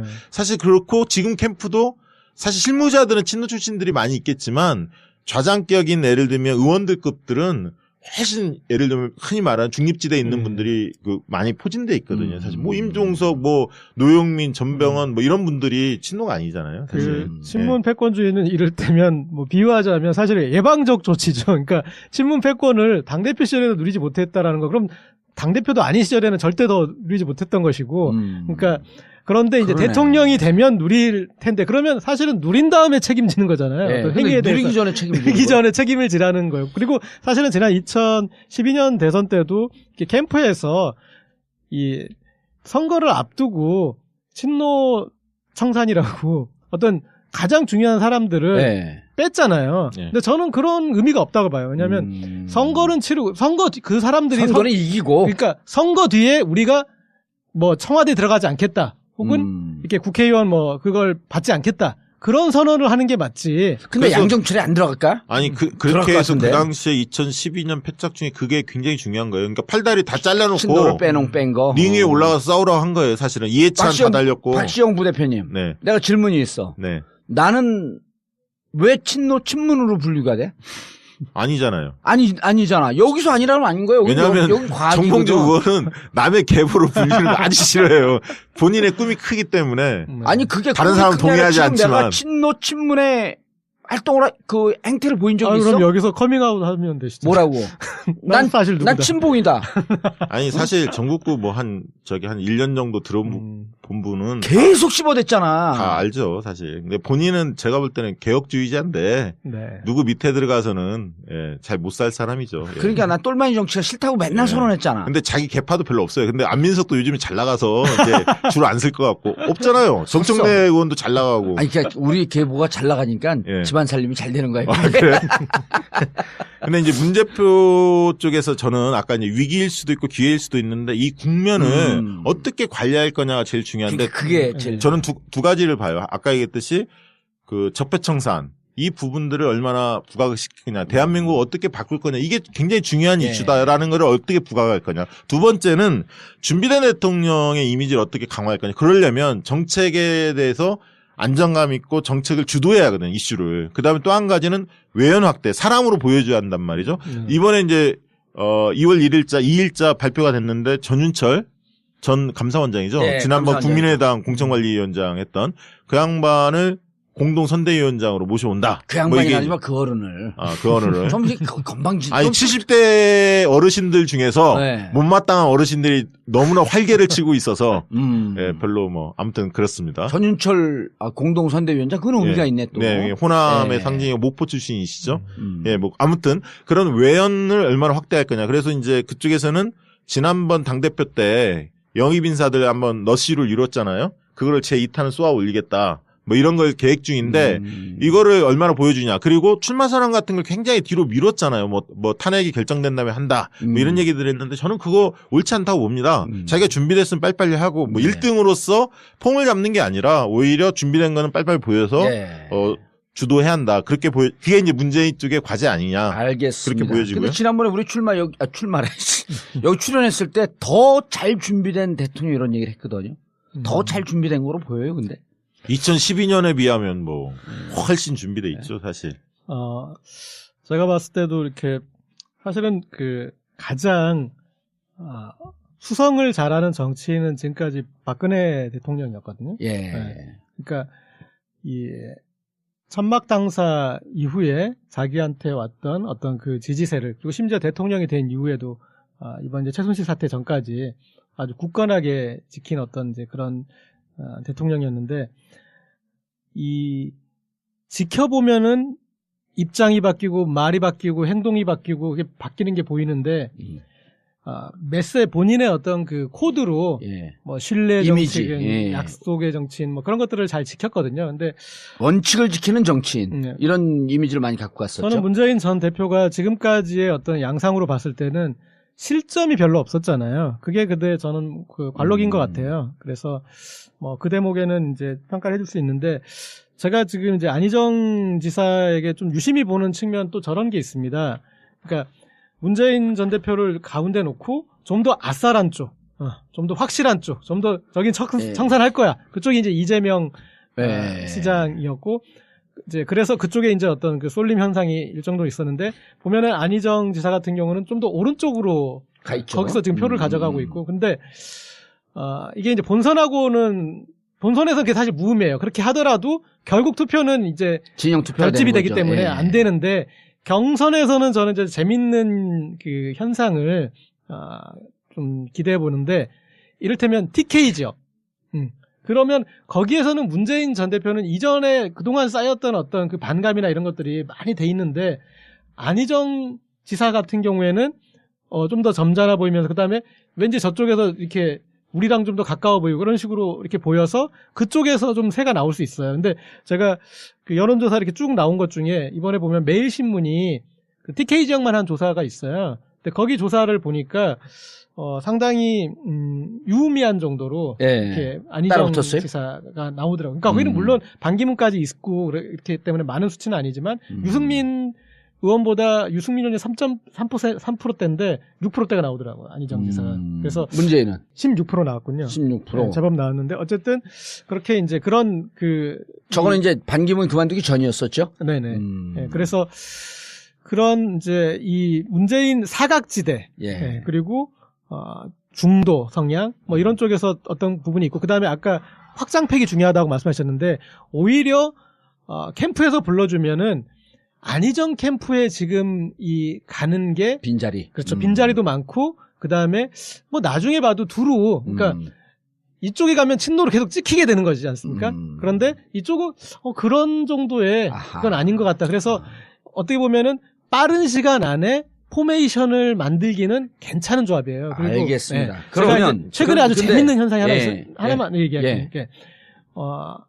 이렇게 이제 이 대선 주자들의 어디를 갈까도 고민하는데 대선 주자가 와줬으면 하는 그런 그 사람들도 있어요. 근데 이제 뭐 이를테면 어떤 행사를 하는데 그런데 그쪽에 있는 사람들이 불과 얼마 전까지 이재명 시장 쪽을 손짓을 하다가 갑자기 안희정 지사 쪽으로 바꾸더라고요. 예.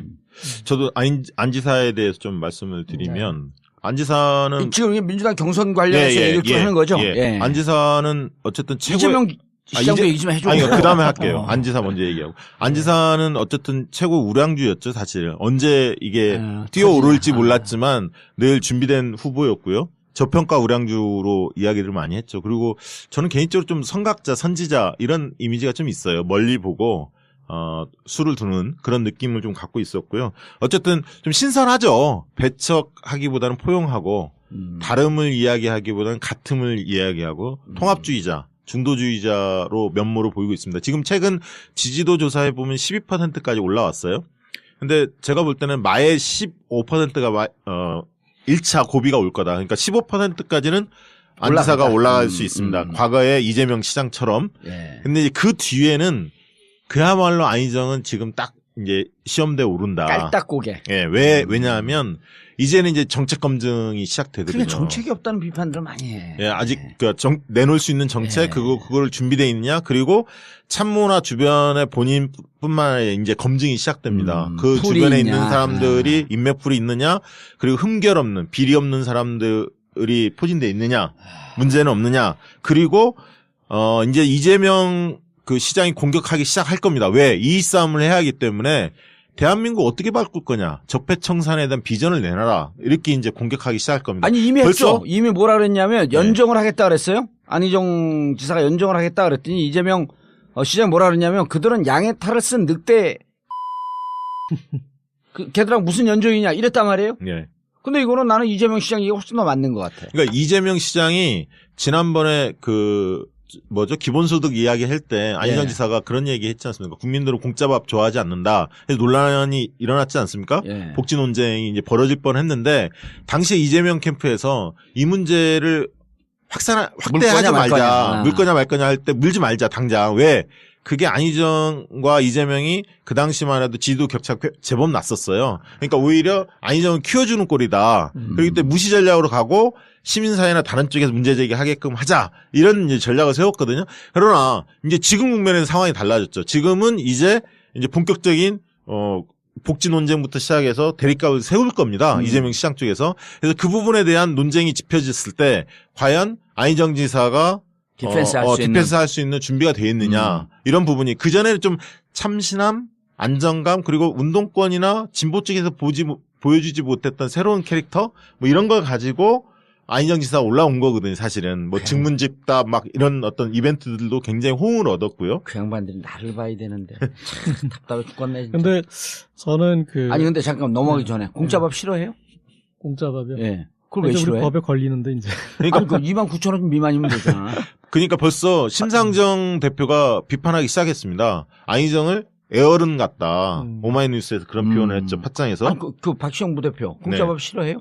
좋아하죠. 공짜밥 싫어하는 사람이 어디 있어? 아니 근데 그런 게 이제 표퓰리즘이나 얘기하는 거예요. 아니 그리고 그게 공짜가 예를 들어갖고 아무것도 안 하고 우리가 공짜밥 달라고 세금 내잖아요. 세금 내잖아요. 번 돈의 20% 내고 있는데 그런데 내가 이게 우리 사회가 구조가 좀 잘못되어 있고 부익부 빈익빈 돈 있는 놈들이 돈 벌고 없는 사람들 맨날 죽어가니까 야 사회가 나한테 기회 못 줬잖아. 근데 내가 굶게 생겼어. 그러면 20% 이제까지 냈던 세금에서 나 좀 살펴줘.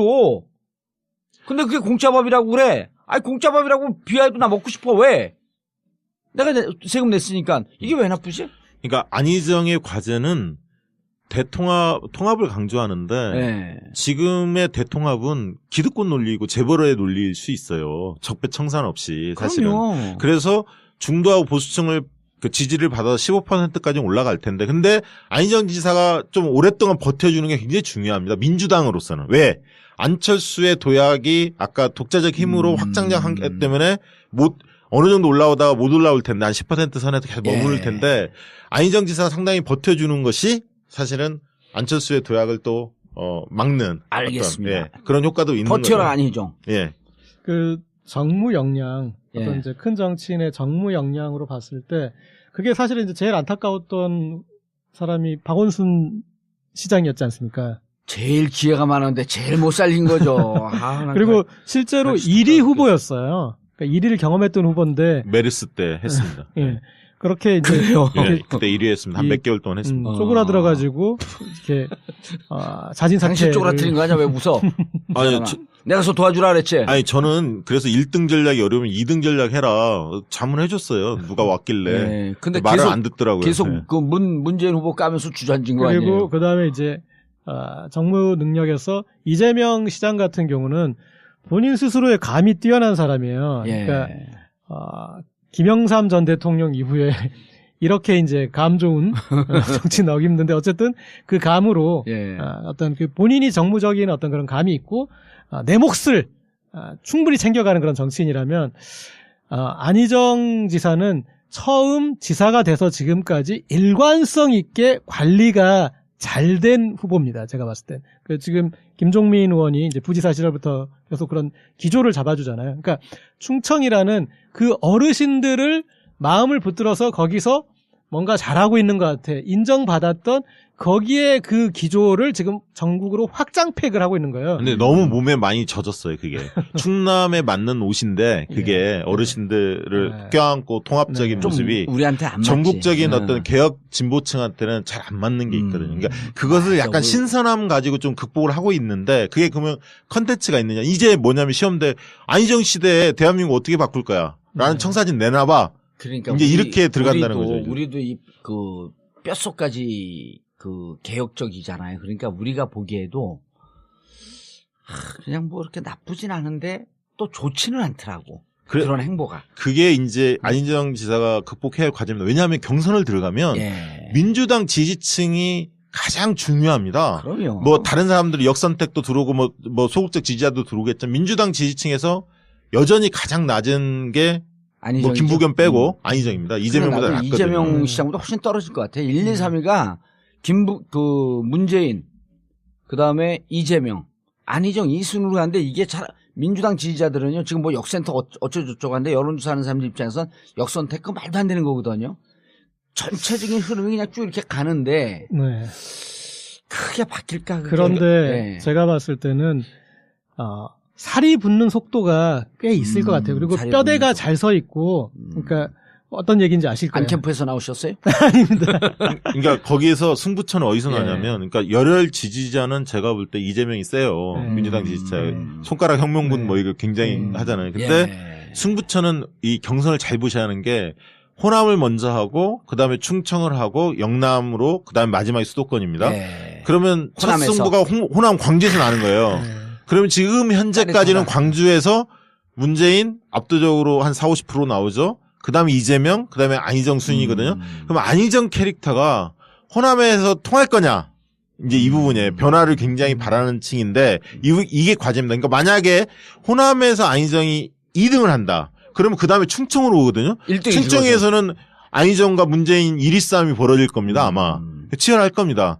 그러면 안희정의 기회가 오는데 결선 투표로 안희정이 갈 가능성이 있지만, 만약에 호남 첫 번째에서 이재명이 2등을 하고 안희정이 3등을 한다면 충청을 거치면서 거의 엇비슷해지겠지만, 이제 영남 그다음에 수도권에 올라오면 영남도 모르잖아요. 영남 문재인이 1등을 하겠지만 안희정하고 모릅니다. 그거는 이재명이 모르게 이재명이 안동 사람 아니야. 이재명이 2등 할 가능성이 있죠. 배제할 수 없습니다. 전국 조직을 관리하시는 분이니까 정봉주 의원 잘 아시겠지만, 자, 내가 가는 쪽이 지지하는 쪽이 무조건 1등이야 어디든.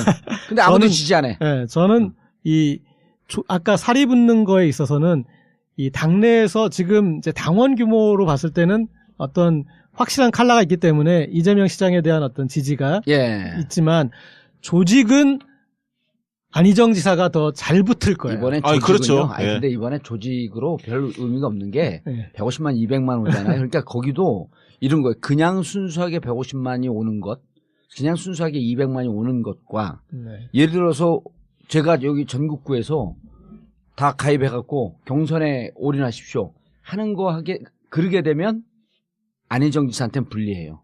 뭐 어쨌든 근데 우리가 여기서 해갖고 그냥 자연적으로 들어오는 게 아니고 이쪽 진보 쪽 캐릭터가 강한 사람들이 얘기를 해서 들어오게 되면 훨씬 이재명 시장 쪽으로 그러니까 유리해집니다. 지금 예상하기에 200만 정도가 참여할 수 있을 200만에서 250만까지 그렇게 기대를 하거든요. 2월 10일부터 모집을 할 것 같은데요. 그러니까 아까 있던 적폐청산 이런 게 만약에 이슈로 된다면 당내 구도가 바뀝니다. 그러니까 문재인 대 반문재인, 비문재인 이 구도인데 1위 싸움이니까요. 그러나 내용적으로 보면 이제 어떻게 가냐면, 만약에 적폐청산 이 싸움이 세게 벌어지면 점진적 변화 대 과감한 변화, 이 축으로 갑니다. 그러면 점진적 변화를 주장하는 안희정 대 과감한 변화를 주장하는 문재인과 이재명, 이 구도로 바뀌어질 수도 있는 거예요. 왜? 문재인에서 과감한 변화일까요? 아니 그러니까 그렇게 상대적으로 그렇게 본다는 거죠. 문재인은 어쨌든 일정으로 좀 메이드 좀 대단한 분위기인데. 아까 그거는 똑같은 논리로 그거에 선명한 이재명이 있기 때문에 문재인의 과감한 변화는 그림이 안 그려질 것 같아요. 아니 그러니까 그것을 문재인 빼놓고 이재명과 문재인이 중간에 있다 하더라도 문재인은 약간 진보층한테 지지를 받기 때문에 상대적으로는 이재명 쪽에 가깝다고 봐야죠. 사람들이 볼 땐 그렇게 볼 겁니다. 그러니까 안정감 있는 안희정, 점진적인 변화와 통합을 중시하고 이쪽은 적폐청산을 당내 강조하는. 경선이 문제네 오히려 안희정. 그러니까 그 부분에 만약에 구도가 그렇게 잡히면 안희정 굉장히 어려워지죠. 잠깐만. 잠깐만 이거는 어떻게 해봐요? 지금 여론조사 계속 했으니까 여론조사 계속 들여다봤으니까 민주당 지지자들 층에서의 후보 적합도가 안희정이 높아요? 이재명이 높아요? 지금은 이재명이 높습니다. 그러니까 지금은 지금은 조사 세계일보 조사를 보면 문재인이 민주당 지지층에서 60.9%, 예. 이재명이 13.8, 안희정이 9.2 이렇게 나왔죠. 근데 요거는 실질적으로 경선에 들어가면서 어떠한 사람들이 200만, 250만에 유입이 되느냐에 따라서 틀려지는 거죠. 그러니까 자연 발생적으로 하는 분위기가 아닐 거 아니에요, 이제는. 아니, 그러니까 그 이재명 쪽에서 자신하는 게 자기들 50만 정도를 조직할 수 있다. 이렇게 이야기들 많이 하고 있습니다. 왜냐하면 열성적 지지자들이 많으니까 주변에 적극적 권유해서 10명, 20명씩 참여를 독려해서 적극적으로. 가서 꼭 전해주세요. 왜냐하면 진보 개혁 진영에 왜 제가 전해줘야 돼요? 의원님이 전하세요. 개혁 진보 진영 중에서 적극적으로 움직이는 사람들은요 25만을 넘지 않아요. 그러니까 50만이 움직일 수 있다. 그거는 아까 뭐라서 환상의 그림이 바뀐다 그랬죠. 이쪽 진영에서 적극적으로 하십시오 하면서 움직이는 숫자는 25만 명이 맥시멈이에요. 아니 그래서 저는 뭐냐면 이 싸움이 굉장히 재밌을 것 같다 이 얘기입니다. 결국 아까 이때 속도를 붙거나 지지율로 보면 안희정이 우세하고 아까 민주당 지지층이라든가 열성적 지지자들은 이재명이 많은데 그러면 이제 TV 토론이나 이런 과정을 통해서 누가 더 준비돼 있느냐 그리고 누가 정책 이슈들을 주도하느냐 이 문제를 유심히 볼 겁니다. 그렇죠. 근데 경선 순서에서 그러니까 관건은 안희정은 이 호남에서 2등만 하면은 그렇죠. 그렇겠죠. 2등 한 거. 2등 하면 싸움이 되는 거예요. 아주 포텐이 터지죠. 그러니까 충청에서 1위를 할 수 있고 그다음에 영남인데 그 영남권에 가장 지금 이미지 지도가 이렇게 가장 맞는 후보이기 때문에 그렇다면 이제 마지막 수도권에서는 또 진검승부를 해볼 수 있습니다. 그러니까 저는 과거에 반기문이 사라지기 전에 반기문이 유지됐을 때는 결선 투표 없이 문재인이 경선을 통과할 가능성이 더 높다라고 봤는데 지금은 결선 투표 가능성이 한 절반 정도는 되는 것 같아요. 50% 정도는 되는 것 같다. 그렇게 생각합니다. 광주 호남에서 그러니까 그 광주 전남에서 호남이죠. 호남을 다 묶어서 하나요? 묶어서 하죠. 묶어서 하면 시간도 없으니까 2등을 지금 점쳐봐야 이제 2등 누가 할 것 같아? 그 구라를 쫙쫙쫙쫙 풀었잖아 이제. 풀었는데 한 달 뒤이잖아요. 사실 경선이 거의 뭐 헌재에서 어떻게 되느냐에 따라 3월 한 뭐 중순 정도가 될 수도 있는 거 아닙니까? 아니, 뻔한 결과 나와 있단 말이에요. 지금 2월 말 3월 초. 아니 그러니까 그 다음에 한 10일 뒤에 하니까 하고 그러니까 3월 초에 그 인용 결정이 난단 말이에요 헌재. 그리고 나면은 그때 분위기는 뭐냐면 이제는 우리가 이겼구나라고 하면서 다시 촛불이 타오르고 사람들이 승리에 대한 전망이 생기면서 적폐청산이라고 하는 거로 사회적 아젠다가 쫙 가요. 그리고 나서 4월 26일 날 대선이 있단 말이야. 4월 26일은 빼도 박도 못해요 이제. 왜? 내가 계속 4월 26일 얘기하고 있거든. 그러니까 무조건 되는 거야 그때. 저는 그 호남에서 2등을 이재명 쪽으로 더 봐요. 왜 그러냐면 이유는 뭐냐면 안철수, 손학규가 국민의당에 경선이 붙잖아요. 그 흐름이 있습니다. 그러면 흔히 얘기하는 60대 이상들이 대개는 호남도 50대 중반 이후가 안희정을 지지하는 흐름이 강하고 50대, 40대는 이재명이 좀 셉니다. 상대적으로 문재인이 우세하지만 그래서 국민의당을 지지하는 그 사람들이 대거 들어오지 않는 이상은 어르신들이 계속 풀고 있네. 누가 이긴 2등이냐니까. 2등 이재명이 할 가능성이 높다라고 말씀드리는 거죠. 그러면은 뭐 저는 이렇게 안희정으로 해야 돼? 그렇죠. 뭐 이상한 게 선법이야. 아니 근데 그 얼마 걸 거야 둘이? 자 일단 출연료 받은 거에 반 딱 걸어. 저런 측면이 내가 먹는 거야 이거는. 그러면 이재명 시장이 저런 측면이 있습니다. 뭐냐면 하방 경직성은 있어요. 그러니까 10%는 어떻게든 계속 지키더라고요. 그러니까 하방 경직성. 멋진 말을 써. 이걸 가지고 이렇게 이제 있기 때문에 그걸 바탕으로 해서 언제든 이렇게 도약할 수 있는 그리고 아젠다를 이렇게 가서 이제 갈 수 있는 그런 여지가 분명히 있긴 한데 근데 제가 보니까 이 확장팩에 세력 확장팩에서는 지금까지도 이재명 시장 주변에 우리가 지금 이름을 꼽을 수 있는 사람이 없잖아요. 그러니까 본인의 어떤 감도 좋고 그리고 직접 소통도 잘하고 여러 가지 장점이 있음에도 불구하고 아직까지 지금 확장팩 못 보여준 건 제가 봤을 때는 좀 그 부분은 취약한데 그런데 자 만약에 이를테면은 안희정 지사가 뭐 2등을 하든 3등을 하든 제 생각에 이재명과 같이 한 사람들은 그냥 이재명이 이야기로 끝나요, 스토리가. 그런데 안희정과 같이 하는 사람 마지막 당권이나 어떤 뒤에 어떤 이 더불어민주당의 주도권을 잡는 어떤 큰 세력이 되고 대통령이 된다면 문재인 쪽은 청와대로 가거나 이제 내각으로 가고 어떤 그 흐름에서 그러니까 지금까지 어떻게 보면 주류에서 소외돼 있던 범친노나 그리고 또 친노는 아니더라도 여러 가지 어떤 그런 계파에 있는 사람들이 그런 열리는 거죠. 그러니까 안희정이라는 사람을 통해서. 그래서 저는 이제 확장성이 훨씬 더 많다. 그렇기 때문에 걸어보겠습니다. 광주에서도 안희정으로 건다. 자, 일단 출연료 반씩들은 건 거예요. 예? 그리고 누가 이기든 내가 먹는 거야. 알겠습니다. 며칠쯤에 광주 첫 경선이 있습니다. 지금 만약에 3월 초면 한 열흘 후에 딱 합니다. 열흘 후에 하나요? 3월 중순. 그러니까 실질적으로 예비 후보 경선이 있냐 없냐에 따라 다르는데 지금 없을 것으로 보이기 때문에 한 일주일 뒤면 합니다. 알겠습니다. 그럼 3월 20일 이전에 20일 첫 번째 경선이 광주에서 열리는데 광주에서 누가 2등이 되느냐에 따라서 민주당 경선의 흐름은 보일 것이다. 네. 그리고 1등이 문재인이 만약 한다면 저는 한다고 보는데 그게 50%를 육박할 거냐. 이게 굉장히 중요하죠. 그러니까 만약에 50%를 문재인 호남에 넘기면 거의 뭐 게임 끝난다고 제가 예측해 줄게요. 결선 투표 제가 예측해 줄게요. 문재인은 이미 50%가 넘는데 50%가 안 될 가능성은 여기서 나오는 거예요. 그 전까지.